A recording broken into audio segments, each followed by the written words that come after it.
Good afternoon, everyone, and welcome to our first alumni chat series. My name is Aditya Shah. I'm a junior at Emory University, double majoring in economics and finance. At Romero Mentoring, I'm a community leader and also an equity research analyst for Romero Capital. Today, we have a very dynamic personality with us, Mr. Luis Romero, founder and CEO of Romero Mentoring and Romero Capital. How are you doing today, Mr. Romero? Well, I'm doing very well. Good to be with you. Yeah, that is great to hear. So, let's just dive into the conversation. And would you care to elaborate more on your professional journey, where you come from, and how have you reached where you are right now? Sure. So, personally, I grew up in the Dominican Republic. I was actually born over there, migrated to the US when I was about 11 years old, and we migrated to the Bronx. I grew up basically in the Bronx, went to high school there. My dad was a taxi driver in the Bronx, and my mom was a stay at home mom. So it was an interesting and challenging environment, to grow up in and going to high school there. So I also went to college in the city. I went to Baruch. And in there, I got to be introduced to the world of finance. And as an undergraduate student, I was very involved with student clubs, a lot of extracurricular activities. Was fortunate enough to intern at a few banks on the sales side. And I was able to land a full-time job after I graduated working as an M&A analyst at Credit Suisse. So after I graduated, worked at CS for 2 years in their M&A team. And then I left and moved on to the buy side to 7 Points Capital.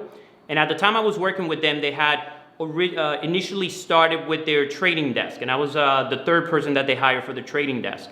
And I did that for about a year. Then I left, worked on a startup in the food and beverage industry, where a lot of the initial ideas that I have for Romero Mentoring really came from that startup, which ultimately failed.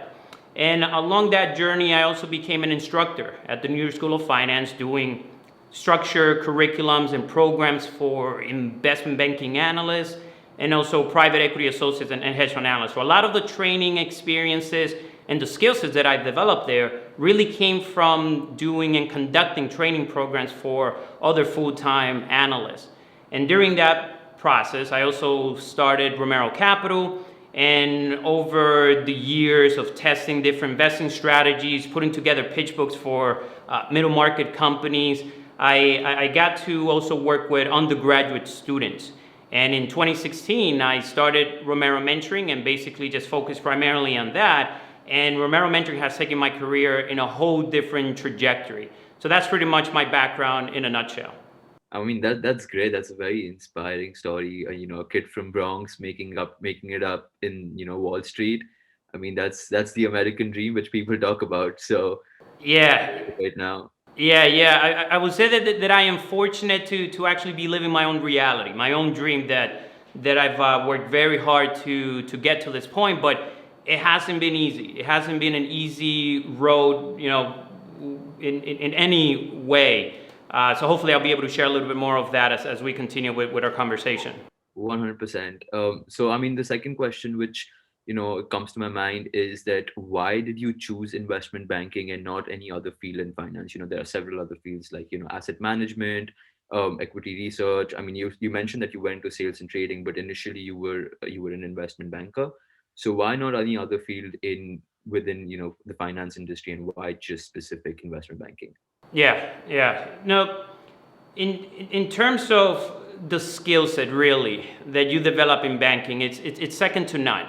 When I was in college, I traded all 4 years of school, testing different strategies myself because I was very passionate and interested about the stock market.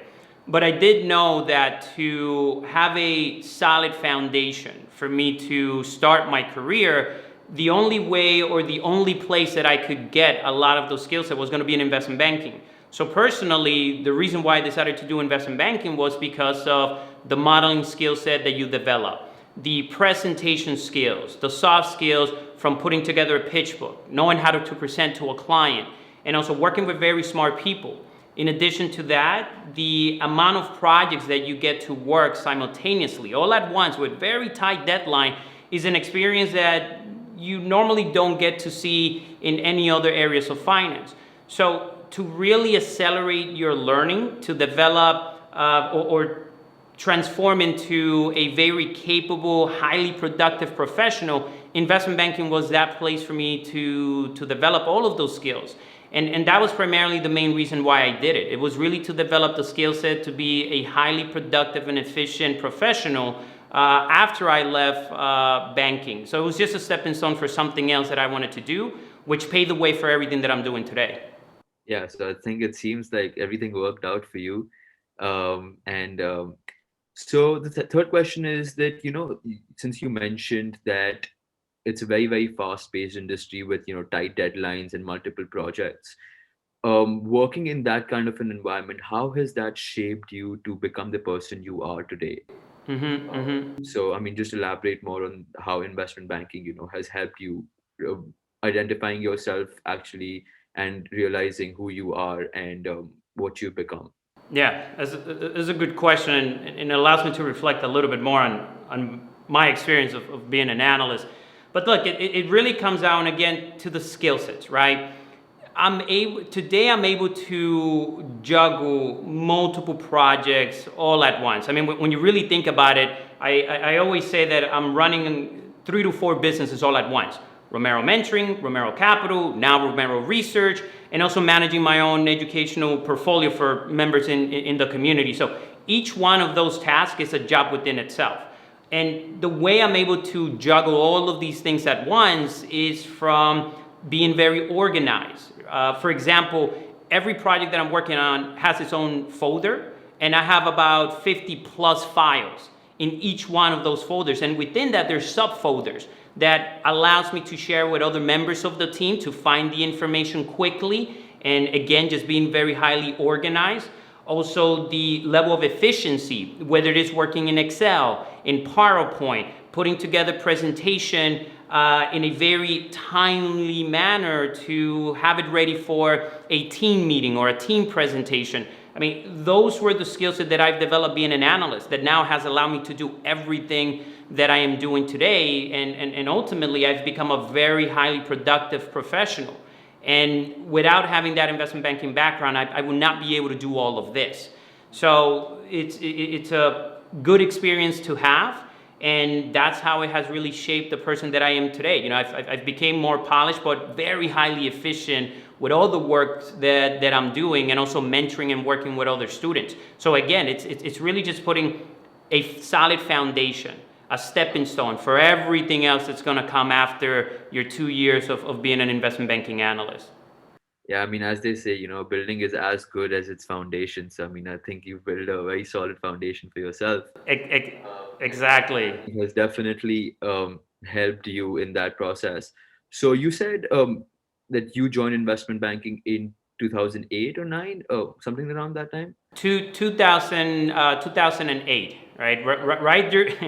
Right during the whole financial crisis debacle, when that was happening, I was experiencing all of that. So in 2008 was when I first joined Credit Suisse as a full-time analyst.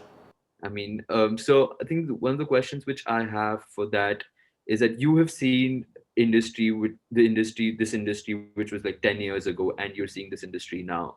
So, how do you think the industry has evolved, and what advice could you have for, the incoming analysts on how to, make a way for themselves in this really competitive industry? Mm-hmm, mm-hmm. So there's two ways I look at it, right? One is from the employer, the professional viewpoint, and then you have the student perspective into the industry. From the student perspective, I think the industry has gotten a lot more competitive because there's so much information online on learning some of the technical skills like financial modeling, learning how to value a company, learning how to prepare and formulate your own answers and responses during an interview. So there's a lot of information out there to help you prepare for a highly competitive space, which again is just getting more competitive every year because you are starting now to see, at least with Romero Mentoring, 17-year-old high school students develop the skill sets that I used to possess as a full-time analyst, obviously through our program and other programs out there. So they're starting earlier and it's getting more competitive. From a employer and professional standpoint, it's also getting more competitive to recruit talent because now you're competing with venture capital, you're competing with private equity and with hedge funds. And a lot of these buy-side firms, now they're bypassing investment banks and they're going directly to college to recruit talent. And investment banks are also competing with big tech. Amazon, Facebook, Microsoft, they're competing for that talent. So it's just getting more competitive to recruit undergraduate students, which from the student perspective is an amazing advantage and opportunity to have, but you have to put in the work, you have to study, you have to prepare yourself the best way that you can so that all of these employers on the buy side, the sell side, and tech are competing for you. So the information now is widely accessible. There's a lot more programs and a lot more opportunities, but again, it's just getting more competitive. So that's how I've seen things shift since when I first started, because we didn't have social media at the level that we have it today. We had training programs, but not as widely accessible as it is today. So even though in my period, when I was an analyst, it was very competitive then, I see that as a lot more competitive today, but technology has made the information so much more widely accessible that if you're someone with determination and you have the work ethic, you'll be okay. Yeah. Yeah, I think so too. I mean, technology has made everything extremely accessible. And so just talking about technology right now, since AI is going to come has come into almost every field, how do you think the influx of technology is going to change or reshape the world of investment banking? And because AI has almost like sort of disrupted a lot of other industries. So how do you think this is going to play out for the investment banking? Yeah, that's an interesting question because it's not just investment banking, right? Within investment banking, I mean, we're seeing it right now with COVID, right? Working remotely, Zoom has allowed people to communicate in this fashion, the way you and I are conducting our conversation. And it's allowed businesses now to be more productive, especially in finance when people are working from home, and they also get to save on office space, which increases their margin from a business standpoint. But when you're really looking at other industries, what I'm realizing is it's just accelerating the business cycle a lot faster. For example, industries and businesses that were built in 30 years time frame are now being built in 50% less the amount of time it took them to build it. So now it could be 15 years or it could be 7 years. So whatever it took someone like, for example, LinkedIn to build in 15 years, it's gonna take someone like Snapchat maybe 7 years to make. So technology is a big disruptor that just accelerates change. And social media is the viral effect that if you're doing something positive, if you have a good product, it's just going to accelerate your growth, requiring less capital. So it's less costly, and technology has just accelerated the process. So, and also the amount of people that it would require to create something is also less. So things become more efficient, a lot faster, and requires less amount of capital. So we live in a world where there's just tremendous opportunity for the people that are ready for it and the people that are taking the risk and also know what they're doing. So that's how I see technology, including AI, disrupting industries, that when you really boil it down to about 3 areas is efficiency, speed, much faster, and less capital. I think those 3 things are where AI and technology is really changing the game, whether it's in finance, whether it's in tech, in any part of our economy. Yeah. I mean, I think because of Zoom, I think I'm willing to change my university and my resume from Emory to Zoom University because of the way things are going. So, that's that's quite interesting. I wouldn't be surprised if Zoom has some product managers thinking about that idea. I would not be surprised if they come out with their own university and then they'll hire some instructors and establish their own online course, and right there they can penetrate the educational industry. That's I should interesting. probably email them with this idea probably. So just talking about disruptions out here, I read about. I mean, since I'm working at Romero Mentoring it myself, I think this is also a very very disruptive program. So would you, let's just shift gears and just talk about what really Romero Mentoring is, and just get into the nuts and bolts of it. So Yeah. yeah. Yeah. So, in a nutshell, Romero Mentoring is simply an education and mentoring platform that provides opportunity to undergraduate students and also graduate students that are pursuing careers in investment banking, hedge fund, private equity, just finance in general. And we started first with our flagship product, the Analyst Prep program, back in 2016 with 4 students. And fast forward to today, we've had over 220 students complete that program. And now our platform has over 350 plus students and it's growing. And essentially, the Analyst Prep is broken down into 3 phases, right? The first phase is developing your technical skills, financial modeling, valuation. In phase 2, you're learning more of the soft skills, how to put together a pitch book, how to put client-ready work or create client-ready work, as we like to say in the industry, with best practice and knowing how to format and present the information to a client and also provide your own opinion. And lastly, in phase 3 is the internship. So after you successfully complete the training, then you advance to the internship where you're giving a high level of responsibilities. And you're also getting to work with other analysts within the program where you are creating the models, the valuation, industry due diligence, and you're essentially putting together the exact same level of work that investment banking analysts, hedge fund investment analysts are putting together, and it just accelerates the process. So what I find, remarkable is that we have 18-year-olds, freshmen, doing the same level of work that I was doing when I was a full-time M&A analyst. It's just remarkable, and it's something that I'm pretty proud of to say that we've been able to accomplish that.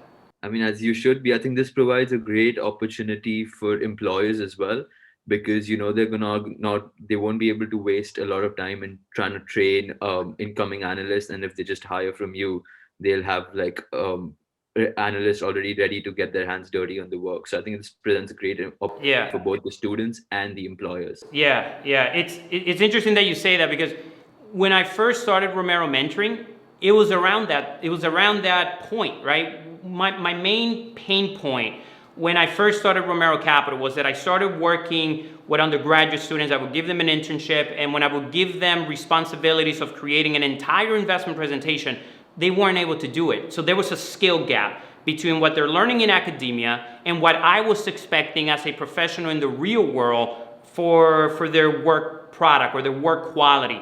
So I spent more time teaching them on how to do it correctly and fixing their work than making decisions from the presentations that they were producing. And that was the initial beginnings of Romero Mentoring. So it really came from an employer having a pain point of finding talent that was already well trained to do the job that I needed them to do. So I was essentially alleviating my own pain point.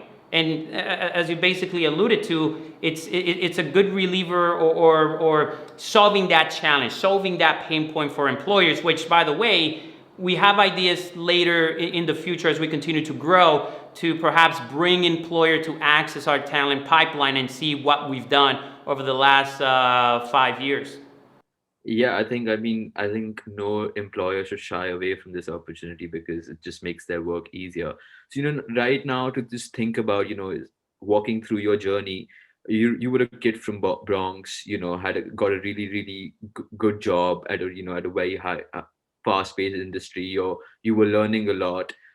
And so, why did you choose to leave this, fast-paced industry, high-paying job to become an entrepreneur? There's a huge risk. A lot of people, might just get happy and be like, I'm not willing to take this risk when I have a stable income coming in. So this is a huge risk for someone like you. So, I mean, why did you choose this trajectory? It's a good question. Look, honestly, it really, I always knew, right? Going into investment banking, I always knew I was only going to do it for 2 years. I always had in the back of my mind that I was going to leave.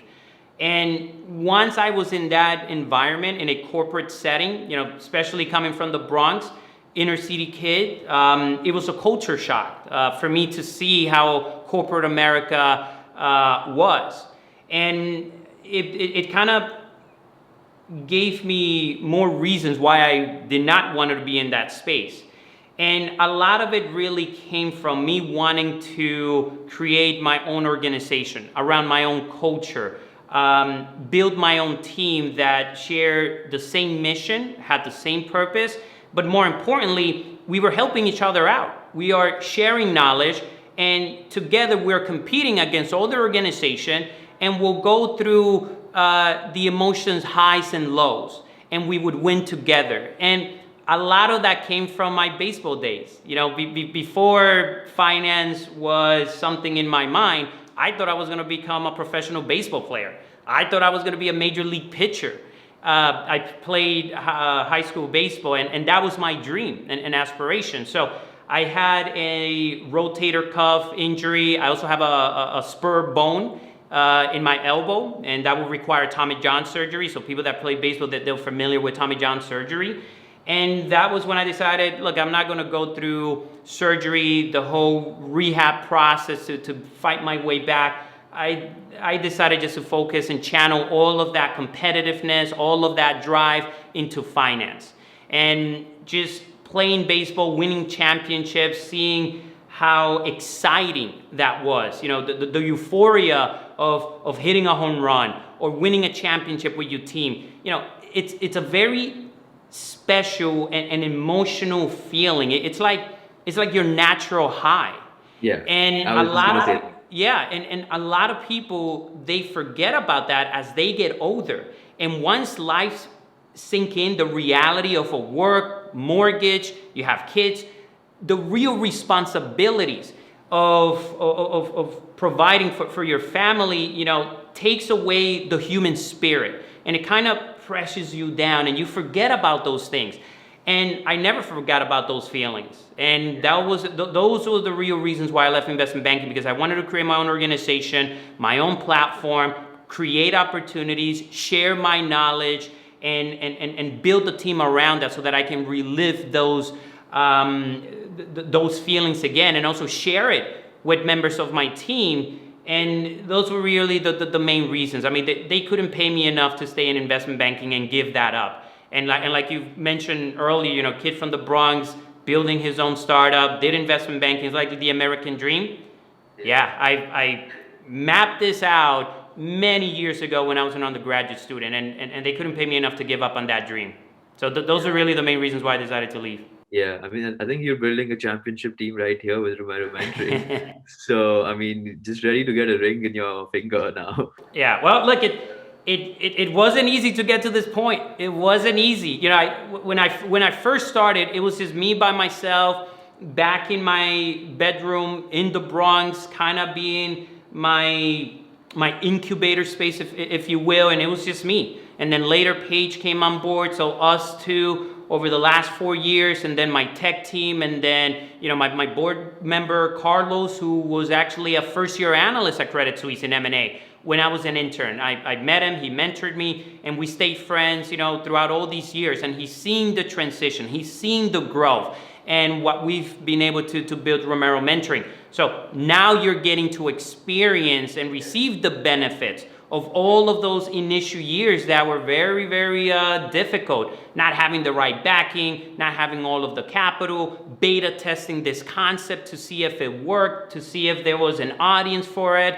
So yeah, you guys are now benefiting and seeing the fruits of what we did over the last 4 years. And I'm glad we stuck to it, because now the next chapter of Romero Mentoring, with the platform that we have, I think it's just going to be, an amazing disruptor, I feel, to the industry.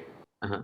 I mean, just stepping off from the last bit you mentioned, where do you realistically see Romero Mentoring, 10 years down the line? I was just curious, Yeah, what's your plan like down the road 10 years?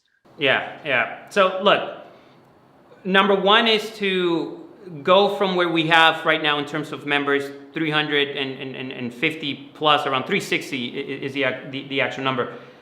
I do view this where we will have thousands of students that want to receive the education, learn the skill set early rather than later, okay? And they want to take responsibility, they want to take the initiative and matters into their own hands to learn the disciplines and the skills early. So that's number one. Build the membership base and the number of students to thousands. The second one is, as a byproduct to that, if we're providing a lot of value and people like what we're doing, then we're going to be rewarded with capital, right? Top line revenue will increase, then we'll have the revenue, we'll have the resources that we need to host and have our own venture capital entrepreneurship competition. And then it puts us in a position to back and support students that have amazing business concepts, right? So we could kind of become an incubator, and we could Shark Tank. yeah, So, and we can put capital behind that. So that's number two. Number three, I think that if we are successful, we might also be able to back emerging portfolio managers through the program that we've also created. And I'll be able to mentor them and guide them along their journey, but also back them with capital. And also any other businesses that we invest in, myself, Carlos, or as our team grows, I want to be able to create case studies around that. So Harvard is very well known for their case studies, and so is Wharton. But can we do that ourselves, as Romero Mentoring being a case study on entrepreneurship, on creating a successful startup from nothing to something without being backed by venture capital? Can we make that into a master course and make it widely accessible to everyone in the community without having to pay a very expensive tuition price to learn the skill sets and the disciplines and the principles? That's where I view Romero Mentoring realistically over the next 10 years. And if we're successful, I think we could create an ecosystem where we have the talent, the students, the education pipeline of talent. We have the startups that we've invested in. We have the companies that we've provided growth capital. And within our platform, they can create jobs. They can create opportunities. They can showcase those businesses. And you could begin to see the beginning foundation or stages of perhaps another LinkedIn, but at the forefront is education for all of the members of our community, and then we can continue to provide opportunities in so many different areas and verticals within our economy. That's where I see Romero Mentoring over the next 10 years. If it happens, amazing. If it doesn't, at least we'll be able to still provide great content and education for our members. Yeah. And plus, I mean, trying out, as they say, 100% of the shots missed are not taken. 100% of the shots not taken are missed. So, I mean, you rather take the shot and Yeah, figure it out for yourself. exactly. It's like when I used to play baseball, right? I was very aggressive. I wanted to be at the plate, bases loaded, get me up there, give it to me. I just wanted to be up there and hit the ball, right? Sometimes I missed, sometimes I struck out, and that's fine. But the times that I got those hits and I came through for my team, because I wanted to put that weight on my back, I like that pressure, because that's how I learn, that's how I grow, and more importantly, I learn from my mistakes, and I will go back and study. Why did I strike out? Where did he got me? And that's just the attitude. And it's the same attitude that I'm applying to Romero Mentoring and my entrepreneurship career. Yeah. So talking about just the attitude and entrepreneurship, we see a lot of young people trying to venture out for themselves with their really, really unique business ideas, all over the world. So what advice do you have for these young entrepreneurs when they're starting out? That's an interesting question, because I use myself as a tool and as a case study to make mistakes and do things right, and then teach what I've learned from my own journey. What I would say is, look, don't be in a rush, right? Because you're putting a lot of pressure on yourself, and if you failed, it could be a mental blow to you, and some people will not recover from that. So don't be in a rush. I think the most important thing that young entrepreneurs can do is to give themselves time to develop the skill sets, the disciplines, gain the right experience to prepare them for the task of becoming an entrepreneur. Because this is not easy. Being an entrepreneur, it's not easy. I mean, you There's a hear lot of risk stories. involved. Yeah, you hear stories and you look at other individuals and says, look, you have to be crazy to embark on a journey where you don't have a guaranteed, you don't have a steady paycheck, and you are working day in and day out to give yourself the opportunity to succeed. And even then, it's not a guarantee. So the things that you can do to increase your chances of success, for example, learn financial modeling because it would allow you to forecast the revenues of the business. Learn how to do industry due diligence. What's your addressable market? Where would you be if you can gain, 1% or even less than 1% of that market? But more importantly, how can you get one customer and one client? Number two, learn how to put together presentations in the event that not because you need to go out and raise capital, but for the people that you're going to recruit, inspire, and share your longer term vision. Learn how to create a presentation that is cohesive, concise, and shows every step of the process of where you guys are today, where you're going to be next month, in the next quarter, 3, 4, 5, and 10 years from now. That is a very important skill set to have. Also, learn how to do industry research. What's your competition? What are their products? What do they good well? And what do they do poorly? What areas can you fill into this entire market? Also, how are you going to develop your distribution pipeline of leads for your customers? Then you get into marketing, advertising. Then there's management, and then dealing with multiple personalities when you're trying to build a team. Those are a lot of disciplines that you only learn with experience. And I see that a lot of young entrepreneurs, they're just rushing through it. And that's why when you look at the success rate for startups and entrepreneurship is very high. I mean, within 5 years, I think the statistic is between 80 to 90% of startups fail. Yeah. Think about that. 80 to 90% of startups within 5 years, they fail.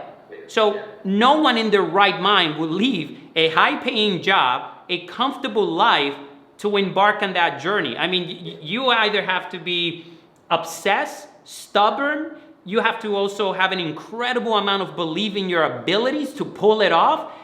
Because, I mean, sometimes I have these discussions with Paige and I say, man, I would not want this lifestyle for anybody because this is not easy. But I enjoy it. I actually love it. I enjoy the pressure because it makes me a better person. It makes me identify my own blind spots. So that's number one. Yeah. Learn the right discipline. The other thing is to understand that you don't have all the answers. Your customers will give you the answer if you just ask them, right? What are you doing well? What you're not doing correctly? And what can you do to improve their overall experience? And also understand that there's no guarantee. You could stay up all night studying for an exam and you can get an A in academia, in an educational setting, and you got that correctly. Okay.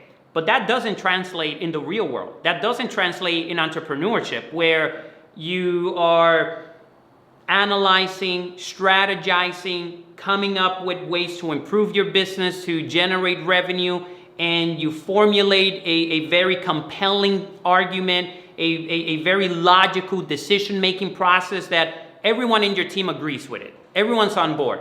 But until you test that, you're not going to know if you're right or wrong. And chances are that you're going to be wrong. Yeah. So there is no guarantees in this business.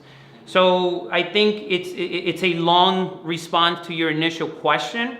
But I think for our young entrepreneurs, learn the skills early, learn the disciplines early. Don't be in a rush and give yourself time to mature, time to have the experiences that you need that would better prepare you to be an entrepreneur, which ultimately increases your chances of success.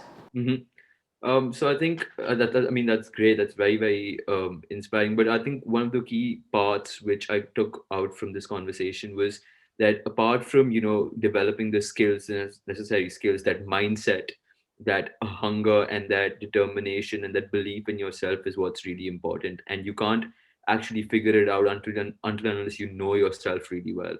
So I think for a person, if he's venturing out, he should know if he has that appetite to, take on so many risks, take on so many challenges. And if he doesn't, he should find out ways or improve upon it. So what do you think about that? Yeah, no, I think that's a very important point.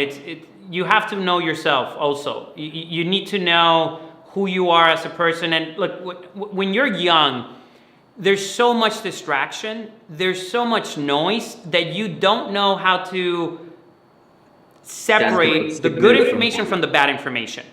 And it's just coming from so many ways. And even amongst your own circle, amongst your own friends, yeah, have a huge influence in the decisions that you're making, because either you want to be accepted, you want to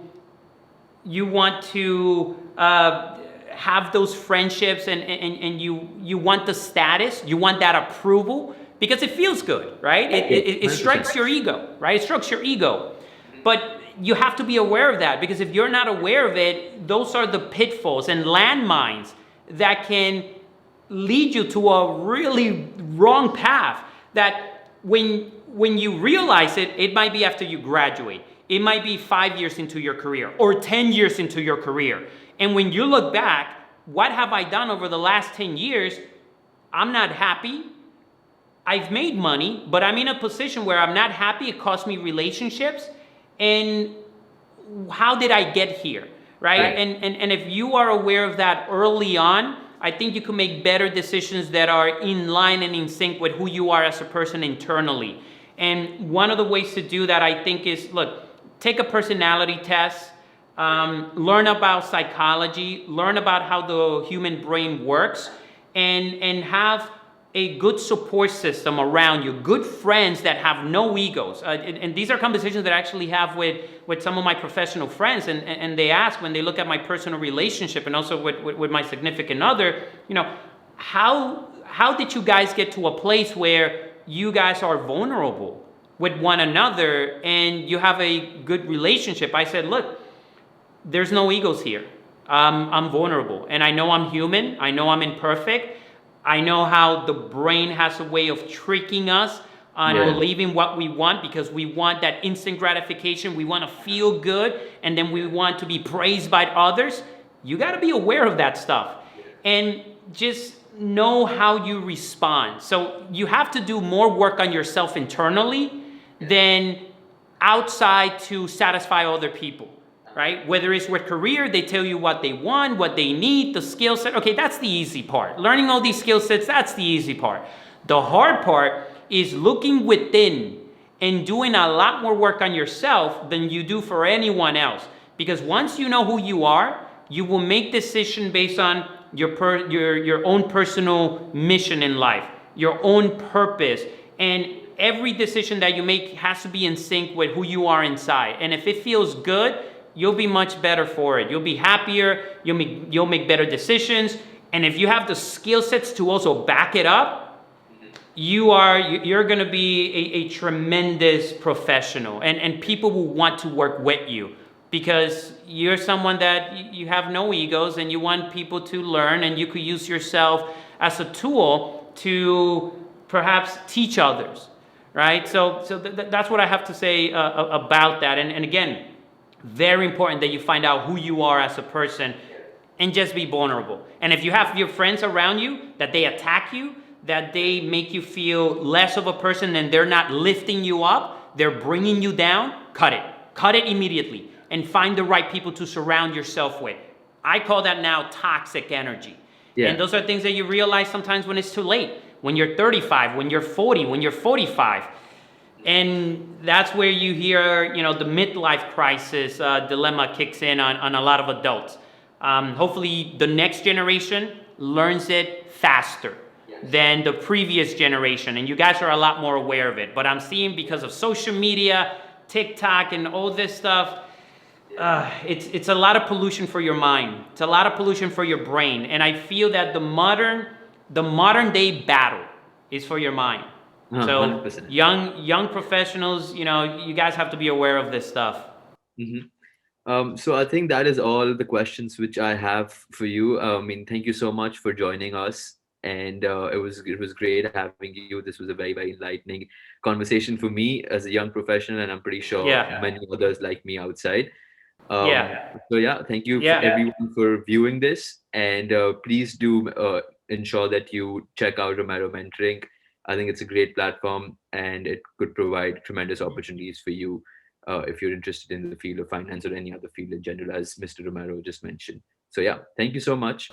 Good, good. No, look, I appreciate it. I think this would give people a lot more insight into my background, my way of thinking, what I've created with Romero Mentoring, and the things that we're sharing within the community, and just how I'm using my experience, my career as a tool to just share it with other younger professionals that perhaps want to start in this industry, which, by the way, look, you won't see many individuals in the industry come out and help a lot of undergraduate students. And I'm trying to do it, in a way of creating a business around it as well.